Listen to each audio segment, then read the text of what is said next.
La Coordinadora Clasista de Trabajadores del Guayas nos hemos reunido hoy para manifestar lo siguiente. El aumento al salario básico de $12 mensuales no resuelve en nada las necesidades de los hogares de la clase obrera.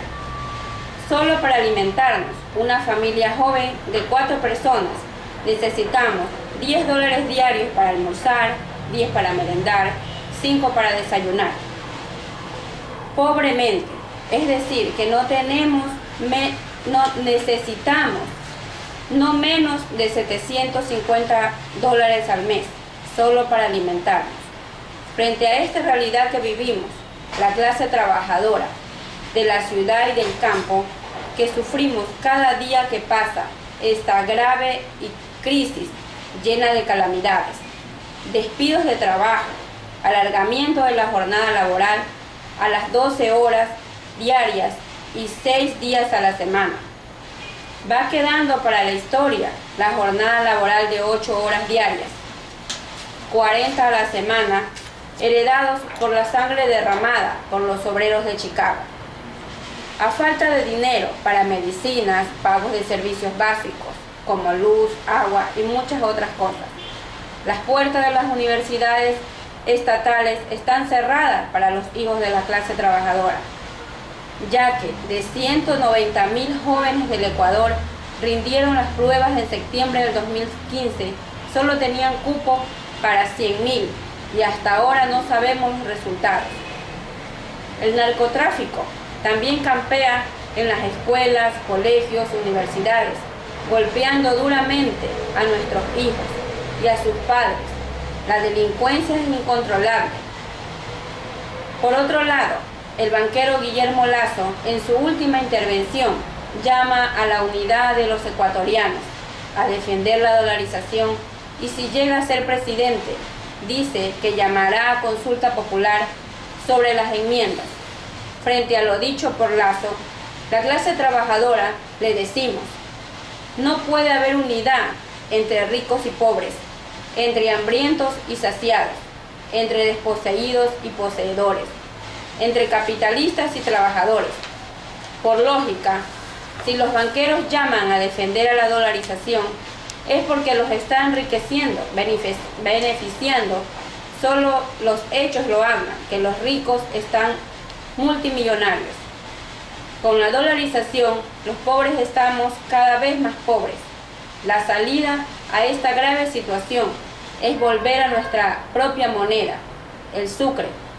Por eso que en los países de Colombia, Perú, Venezuela, Bolivia, Chile, entre otros, donde tienen su propia moneda, la situación es menos grave que para la clase trabajadora del Ecuador. Por eso, invito a todas las mujeres trabajadoras de las diferentes compañías, sea en el campo o en la ciudad, a que se unan a la lucha de formar sindicatos para que rindamos y seamos fuertes, a que no nos dejamos vencer, a que siga la jornada laboral de 8 horas, a que demos fortaleza, a que no se nos explote más, a que no seamos pisoteadas por los capitalistas, por los multinacionales. Les llamo a defender nuestros derechos y a que sigamos adelante en esta lucha. En la lucha por el cumplimiento de la Ley 19 de la Jubilación Especial de los Trabajadores de la Industria del Cemento, en mi calidad de procurador común de los trabajadores de la industria del cemento, hago un cordial llamado a todos los trabajadores a forjar la unidad, que es la única que nos permitirá hacer cumplir nuestra voz en la Asamblea Nacional y conseguir que su presidenta, señora Gabriela Rivadeneira, convoque a plenario en la Asamblea para segundo debate definitivo y se apruebe el proyecto de ley del artículo 4 de la Jubilación Especial de los Trabajadores de la Industria del Cemento, como es de recomendaciones de la Comisión de los Derechos de los Trabajadores en la Asamblea. Es decir, queremos que quede claro que el incremento de 2 centavos de kilo de cemento de venta al público consumidor es de 2 centavos de sucre en la época del sucre, desde el 21 de marzo de 1989 hasta el 10 de enero del 2000. y desde el 11 de enero del 2000 hasta la fecha el incremento es de 2 centavos de dólar, que según el cálculo estimativo de la asesoría de la Asamblea subiría a más de 1.300 millones de dólares. En más de 26 años que la cementera Holcim, Lafargue, Guapán, Chimborazo no han cumplido con la ley cementera, que los recaudados cada mes debían depositar en el IES. Es por eso que se le hace un llamado a todos los trabajadores de la industria del cemento a que estén atentos al segundo debate para presionar en la Asamblea Nacional para que estos señores asambleístas hagan cumplir la ley de la jubilación especial de los trabajadores de la industria del cemento, porque no es posible que la mayoría de los compañeros que ya son de la tercera edad, ya han fallecido más de 60 compañeros y hasta ahora se ha cumplido la ley. Tomándose las atribuciones, pues los asambleístas, pues de tener postergado el segundo debate. Eso exigiremos en el año 2016 con más fuerza, con más energía, para hacer que la Asamblea haga cumplir la ley. El año 2015 para la clase trabajadora ecuatoriana pasa la historia como el año negro para la clase trabajadora. ¿Por qué esta situación tan grave, tan retrógrada en más de 180 años hacia atrás?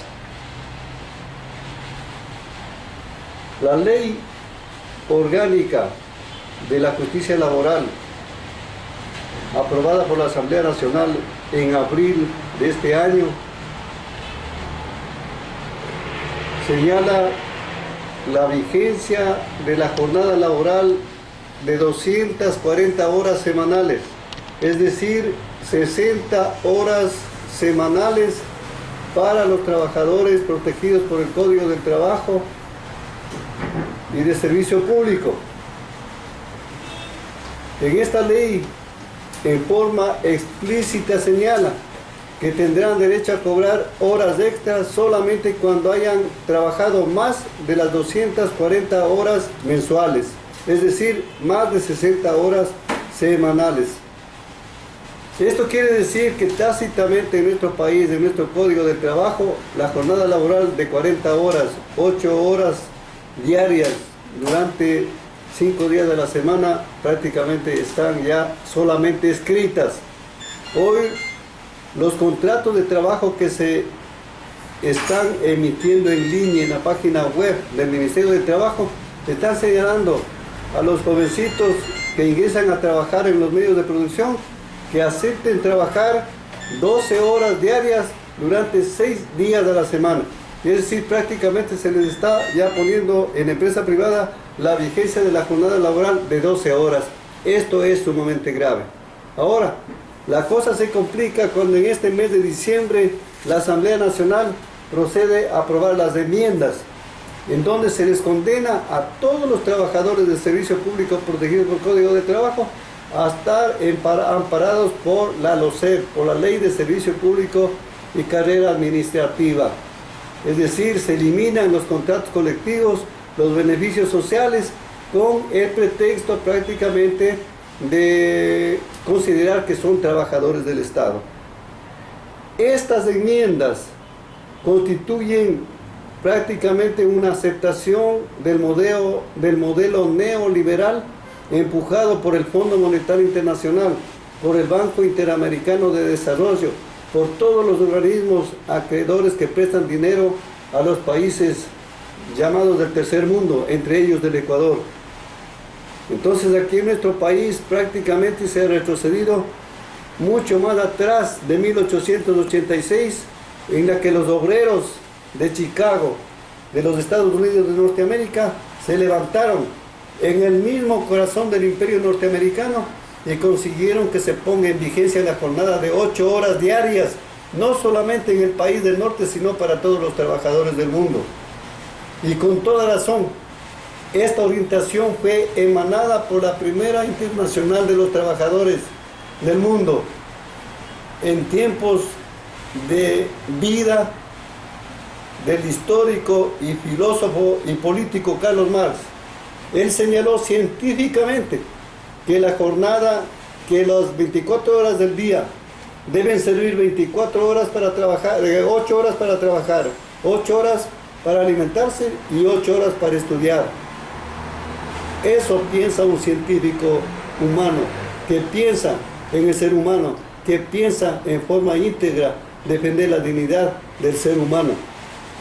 Entonces todas esas conquistas señaladas de 1886 como una consigna de luchar en el mundo por la jornada laboral de 8 horas, hoy prácticamente se ha echado al tacho de la basura y se pone en vigencia la jornada laboral de 12 horas aquí en el Ecuador. Ahora, el problema se complica mucho más cuando la dirigencia de los trabajadores de nuestro país, que aparentemente están en oposición, los dirigentes, los máximos dirigentes están vinculados con los asambleístas que forman parte de Alianza País y que prácticamente han aprobado las enmiendas. Es decir, los dirigentes que dicen estar en la oposición contra las enmiendas, a través de sus compañeros legisladores que pertenecen a Alianza País, lo aprobaron, lo han puesto en vigencia aquí en nuestro país. Prácticamente esto constituye un engaño a la clase trabajadora, y esto llamo a comprender bien a todos los trabajadores ecuatorianos, a no dejarse engañar, a identificar bien a los dirigentes sindicales de nuestro país.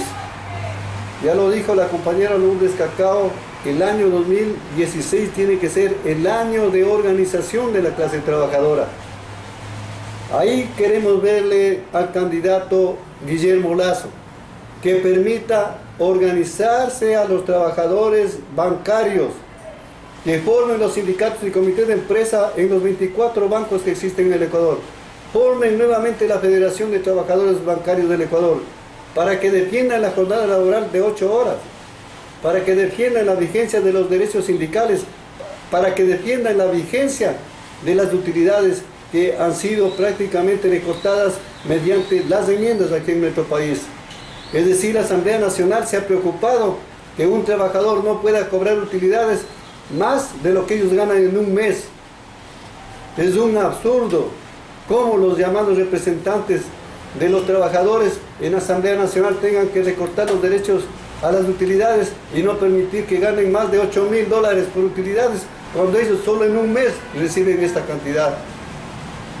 Entonces todo esto, clase trabajadora ecuatoriana, debemos comprender profundamente para que en el camino político, económico y social nos unamos y marchemos por el camino independiente de clase, para que dentro de las filas del movimiento obrero vayan germinando los auténticos dirigentes, hombres y mujeres, que en forma firme, tenaz y transparente sean los nuevos y futuros líderes aquí en nuestro país, para que se eche abajo el sistema caduco que hoy nos está prácticamente condenando a la más desesperada vida que estamos padeciendo los ecuatorianos.